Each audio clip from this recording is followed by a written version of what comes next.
बिस्मिल्लाहिर्रहमानिर्रहीम। In the name of Allah, the most gracious and most merciful. Dear students, आज हम English part 2 Mister Chips का chapter number 2 का lecture number 1 start करने जा रहे हैं, जिसमें मैं आपको ट्रांसलेशन इसकी पढ़ाऊँगा और साथ जो डिफ़िकल्ट वर्ड्स होंगे उनके मीनिंग्स साथ यहाँ मेंशन करता जाऊँगा और इसके सिनोनिम्स भी यहाँ लिखता जाऊँगा।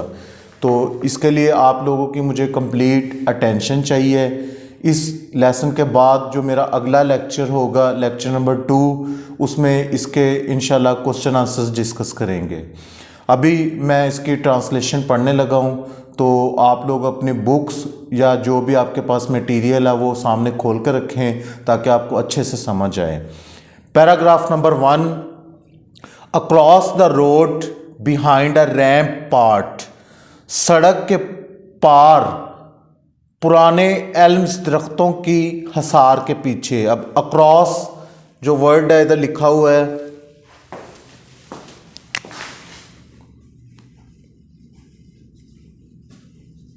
इसका मतलब होता है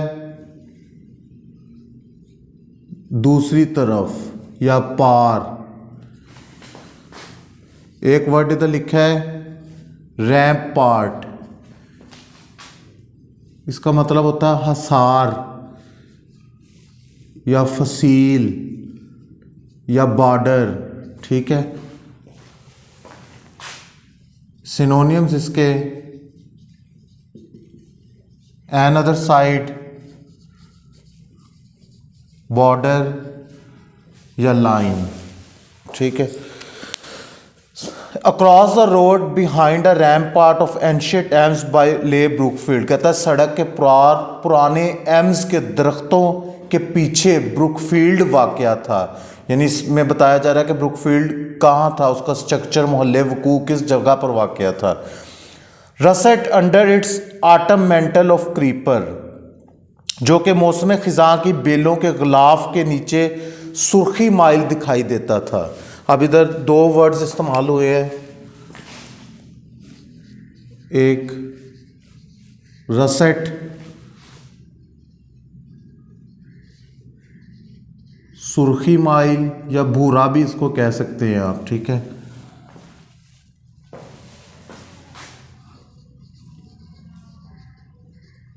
रेडिश। कहता है ये जो ब्रुकफील्ड था, जब मौसम ख़िज़ां शुरू होती थी तो ये इसकी जो बिल्डिंग है भूरे रंग की या हल्की हल्की सुर्ख रंग की नज़र आती थी। A group of 18th century building, कहता है ये 18वीं सदी ईस्वी की इमारत थी। 18वीं सदी में ये बनी थी। जिस तरह अभी ये 2020 चल रहा है, ये 21वीं सदी है। यानी जब 1701 से लेकर 1799 तक वो 18वीं सदी थी। ठीक है, उस सदी में ये बिल्डिंग बनी थी। अपॉन अ क्वाड्रेंगल, चकोर शक्ल की ये बिल्डिंग थी।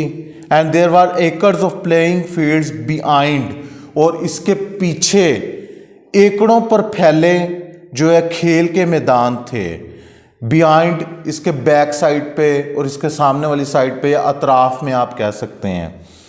Then came the small dependent village and the open fen country, और फिर इस इमारत के बाद छोटा सा एक गांव मुतसिल था और एक दलदली सा इलाका था।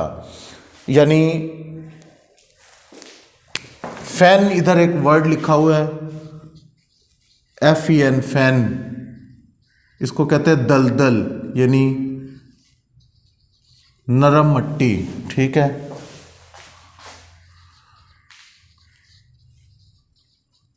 Soft soil type. कहता है ब्रुकफील्ड के साथ जो एक गांव था छोटा सा, और उस गांव के साथ ही एक छोटा सा दलदली इलाका था, यानी मट्टी, नरम मट्टी वगैरह थी, दलदली सा इलाका वहाँ मौजूद था। Second paragraph, Brookfield as Wetherby had said was an old foundation. Brookfield, जैसे कि वेदर बाय ने कहा था, कि एक पुराना इदारा था। वेदर बाय ये प्रिंसिपल था ब्रुकफील्ड का। Established in rain of Elizabeth, ये मलका एलिज़ाबेथ के दौरे हुकूमत में बना था। रेन, इधर लिखा हुआ है एक वर्ड रेन, REIGN, रेन इसको पढ़ते हैं, ठीक है। एक रेन होता है ये वाला RAIN, रेन। ये जो पहले वाला रेन है इसका मतलब होता है दौरे हुकूमत, और जो दूसरे वाला रेन है इसका मतलब होता है बारिश, ठीक है। सिनोनियम्स इसका होगा रेन का अंपायर, सल्तनत, हुकूमत वगैरह, स्टेट, ठीक है। तो कहता है ये स्कूल था, वैदर भाई ने कहा था कि ये एक पुराना इदारा था, ये मलका एलिज़ाबेथ के दौरे हुकूमत में बना था एज अ ग्रामर स्कूल की हैसियत से। It might with better luck have become as famous as Harrow. तो कहता है कि शायद खुशकिस्मती से हैरो स्कूल की तरह ये मशहूर हो जाता है। हैरो एक ये बरतानिया का बहुत मशहूर स्कूल है, जिसमें जो बरतानिया का वज़ीर आज़म है सर विंस्टन चर्चिल, वो भी उसमें पढ़ा है, तो काफ़ी उसमें मुश्किल से दाखिला मिलता है। तो कहता है खुशकिस्मती से ये भी मशहूर हो जाता, लेकिन नहीं हुआ। आगे वो बता रहा है कि क्यों नहीं हुआ। Its luck however had been not so good, क्योंकि इसकी किस्मत इतनी अच्छी नहीं रही थी। The school went up and down, school जो है अरूजो जवाल का शिकार होता रहा। कभी बहुत ज़्यादा ऊंचाई पर चला जाता शोहरत की, और कभी बहुत ज़्यादा नीचे आ जाता जवाल की तरफ। Dwindling almost to non existence at one time, कहता बाज़ दफ़ा तो ये इतना जवाल पजीर हो जाता, डिविंडल का मतलब होता है जवाल पजीर हो जाना, नीचे चल जाना, कि जैसे ही इस नाम का कोई स्कूल था ही नहीं। इधर एक वर्ड लिखा हुआ है डिविंडल, DWINDLE, डिविंडल, ख़त्म हो जाना,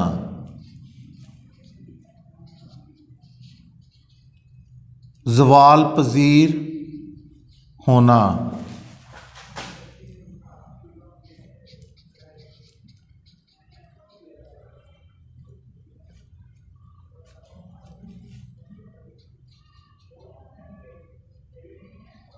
एलिमिनेट, ठीक है, इसका या डिमिनिश, ख़त्म हो जाना, इसका सिनोनियम है। तो कहता है कि ये जो स्कूल है बाज़ दफ़ा तो इतना जवाल पजीर हो जाता है कि पता ही नहीं चलता कि कायनात में या कुरा अर्ज़ पे, ज़मीन पे इस नाम का कोई स्कूल था भी। Becoming almost illustrious at another, लेकिन दूसरे ही लम्हे या दूसरे वक्त ये बहुत ज़्यादा मशहूर भी हो जाता है। Illustrious, famous,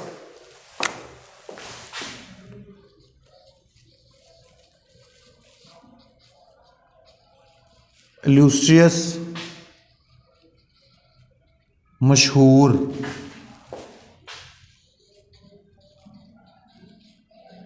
popular. तो कहता है एक लम्हे में तो ये बहुत ज़्यादा जवाल पजीर हो जाता है, पता ही नहीं चलता कि कुराए अर्ज़ पर कोई इस नाम का स्कूल था, और दूसरे लम्हे या किस अगले वक़्त ये बहुत ज़्यादा जो है मशहूर हो जाता था। यानी इस तरह की इसकी लक चलती रही, कभी नीचे चला जाता, कभी ऊपर चला जाता। It was during one of these later periods in the reign of first George, कहता है कि पहला जो जॉर्ज जो हुक्मरान बाद में बरतानिया का जो आया था उसके दौरे हुकूमत में, that the main structure had been rebuilt and large additions made, तो इसकी जो इमारत थी उसका जो बुनियादी ढांचा था उसको दोबारा से तामीर किया गया, यानी जो इसकी इमारत का नक्शा था उसको दोबारा से तामीर किया गया जॉर्ज वन के दौरे हुकूमत में। Later after the Napoleonic wars and until mid Victorian days, फिर बाद में जब नेपोलियन की जंगें शुरू हो गई और जब मलका विक्टोरिया का जो दौरे हुकूमत था उसका वस्त वक्त आ गया, दरमियान में वक्त आ गया। The school declined again, school की शोहरत में दोबारा कमी आ गई। Both in numbers and repute, दोनों तादाद और शोहरत के लिहाज से। Whether by who came in 1840 distorted it's Fortune somewhat, whether by जो इसका बाद में प्रिंसिपल आया था उसने इसकी जो किस्मत है या इसकी शोहरत को दोबारा बहाल किया। रिसोर्टेड लिखा हुआ है इधर एक word, restored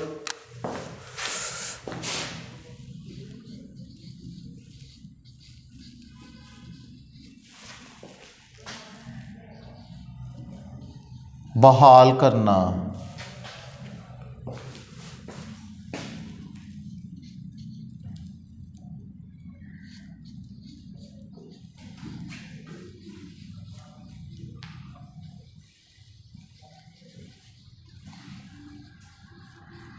to take back in progress. ठीक है, तो वेदर बाय जो 1840 में इसका प्रिंसिपल आया था, उसने इसकी जो शोहरत है उसको दोबारा बहाल किया। But its subsequent history never raised it to front rank status, लेकिन इसके बाद की तारीख कभी भी इसे पहले मुकाम पर ना ला सकी। It was nevertheless a good school of the second rank, बहरहाल ये दूसरे दर्जे का एक अच्छा स्कूल था। Several notable family supported it, बहुत सी मशहूर ख़ानदान इसकी मदद करते थे। It supplied fair samples of the history making man of the age of जजेस, members of parliament, colonial administrators. ये बहुत ज़्यादा इस किस्म के जो लोग पैदा करता था, जिसमें जज, तारीखदान, कॉलोनियों के मुख्तलिफ जो कॉलोनियों के Muntazim, few piers and bishops, या कुछ नवाब या पादरी वगैरह, इस तरह के लोग ये जो पैदा करता था ब्रुकफील्ड। यानी इधर से बच्चे पढ़ के इन पेशों में ज़्यादातर जाते थे। Mostly however it turn out merchants, लेकिन ज़्यादातर इसमें ताजिर होते थे जो यहाँ से पढ़ के जाते थे। मैन्युफैक्चरर्स, बहुत सी नई चीज़ें बनाने वाले। एंड प्रोफेशनल मैन या पेशावर लोग होते थे। With a good sprinkling of country squires and Parsons, और साथ ही थोड़ी सी तादाद में ये स्कूल ज़िम्मेदार और पादरी भी पैदा करता था। पार्सन जो है ये क्रिश्चियंस का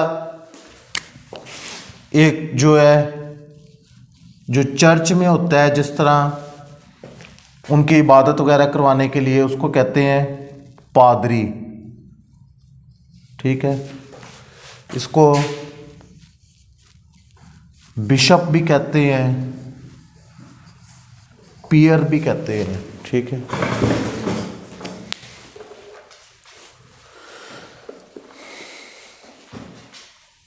अच्छा जी। Mostly however it turned out merchants, manufacturers and professional man with a good sprinkling of country squires and parsons. कहता है कि ज़्यादातर ये ताजिर, नई नई चीज़ें बनाने वाले और पेशावर आदमी पैदा करता था, और साथ ही थोड़ी सी तादाद में ज़िम्मेदार और पादरी भी पैदा करता था। कंट्री स्क्वायर्स कहते हैं कि जो ज़िम्मेदार टाइप, जो खेती बाड़ी करते हैं। It was the sort of school which, when mentioned, would sometimes make snobbish people confess that they rather thought they had heard of it. ये इस किस्म का स्कूल था कि जब इसका नाम लिया जाता था तो जो खुद पसंद या कुछ मगरूर लोग होते थे वो भी ये तस्लीम करते थे कि हमने इस स्कूल का नाम सुना हुआ है। स्नोबिश जो है, अब इधर एक वर्ड है, तो ये मैं इधर साइड पे लिख देता हूँ।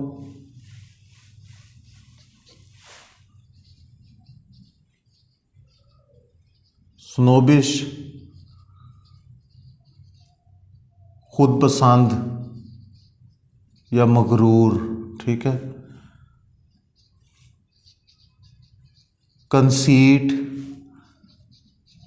या प्राउडी इसका सिनोनियम होगा। ठीक, कहता है कि ये इस किस्म का स्कूल था कि जब कभी इसका नाम लिया जाता तो जो खुद पसंद या मगरूर या प्राउडी लोग होते थे वो भी ये तस्लीम करते थे कि हमने इस स्कूल का नाम सुना हुआ था। But if it had not been this sort of school it would probably not have taken Chips. लेकिन अगर ये इस किस्म का स्कूल ना होता तो शायद ये चिप्स को भी ना लेता। For Chips in any social or academic sense was just as respectable but no more brilliant than Brookfield itself. क्योंकि चिप्स किसी भी समाजी या तालीमी लिहाज से महज इतना ही काबिल इज़्ज़त था और ब्रुकफील्ड से ज़्यादा नुमाया नहीं था। It had taken him some time to realize this. Chips को यह बात समझने में कुछ अरसा लगा था। एट द बिगिनिंग, शुरू में, नॉट डैट ही वॉज बूस्टफुल और कंसीटेड, ये मतलब नहीं है कि वो कोई बहुत ज़्यादा शोखी मारने वाला या मगरूर किस्म का आदमी था। But he had been in his early 20s as ambitious as most other young men, लेकिन वो अपनी इब्तदाई 20 साल की उम्र में इतना ही बामकसद और जोशीला था जितने कि उस उम्र के लोग होते हैं।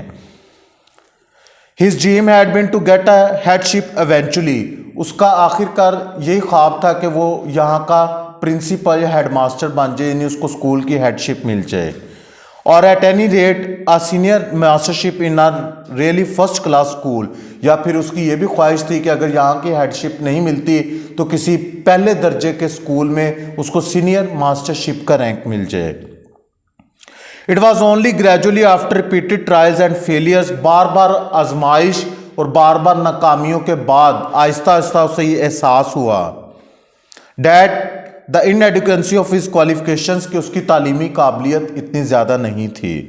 His degree for instance was not particularly good, उसकी डिग्री मिसाल के तौर पर ख़ास तौर पर अच्छी नहीं थी। एंड हिज डिसिप्लिन दो गुड एनफ एंड इम्प्रूविंग, और अगरचा उसका नज़्म ज़ब्त बेहतर हो रहा था, was not absolutely reliable under all conditions, लेकिन हर किस्म की सूरत हाल में इसका जो नज़्म ज़ब्त था वो भी काबिल एतबार नहीं था। He had no private means and no family connections of any importance, इसके कोई निजी ज़राए नहीं थे और ना ही किसी अहमियत के ख़ानदानी तल्लुकात थे, यानी कोई उसके इतने ज़्यादा तल्लुकात नहीं थे, ना ही कोई ख़ानदानी रवाबित थे उसके। About 1880 after he had been at Brookfield a decade, 1880 में जब उसको ब्रुकफील्ड में 10 साल का अरसा हो गया, डिकेड कहते हैं 10 years, he began to recognize that the odds were heavily against his being able to better himself by moving elsewhere. ये बात तस्लीम करने लगा कि कहीं और जाकर अपने आप को बेहतर बनाने के इम्कानात शदीद तौर पर इसके खिलाफ थे। But about that time also the possibility of staying where he was began to feel a comfortable niche in his mind, लेकिन इस वक्त तक इस जगह मुकीम रहने का इम्कान जहाँ वो था इसके दिमाग के खाने को इत्मीनान से भरने लगा। निच, NICH, निच कहते हैं कॉर्नर, कोना।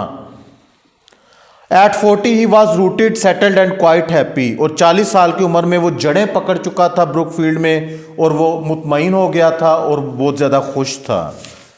रूटेड कहते हैं जड़े पकड़ लेना। आगे second last paragraph, at 50 he was the doyen of the staff, 50 साल की उम्र में वो स्टाफ का सीनियर रुकन था। Doyen, DOYE, and doyen means senior member of the staff.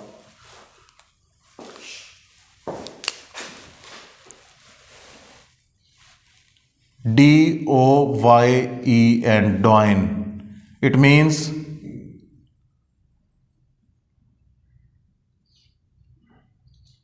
बाइज्जत शख्स या मोजिज आप कह सकते हैं, सीनियर मेंबर ऑफ स्टाफ, ठीक है। यानी 50 साल की उम्र में वो जो है स्टाफ का एक सीनियर मेंबर बन चुका था।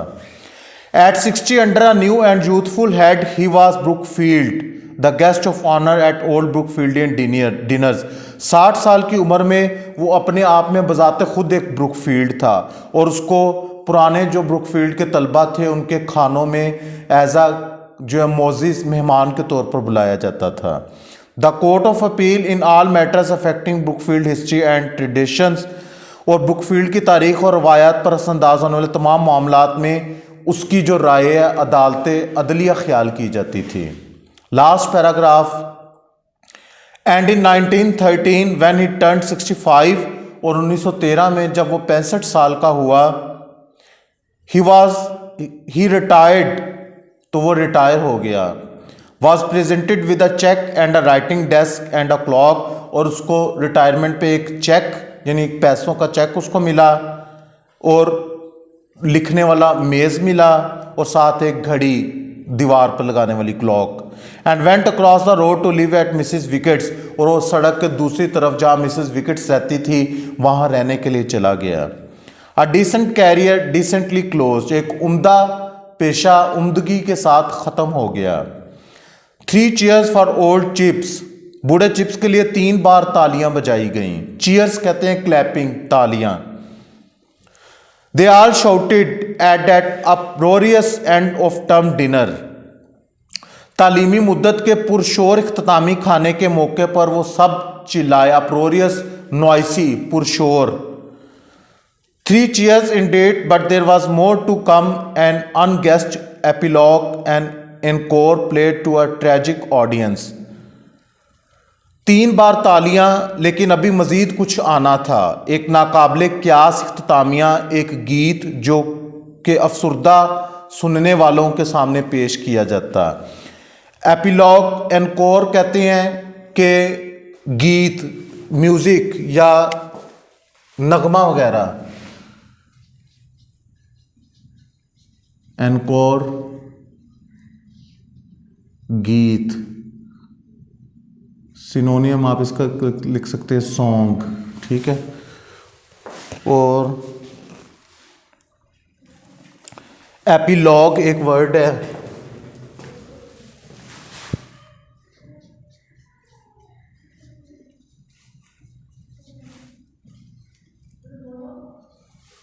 नाकाबिले क़यास,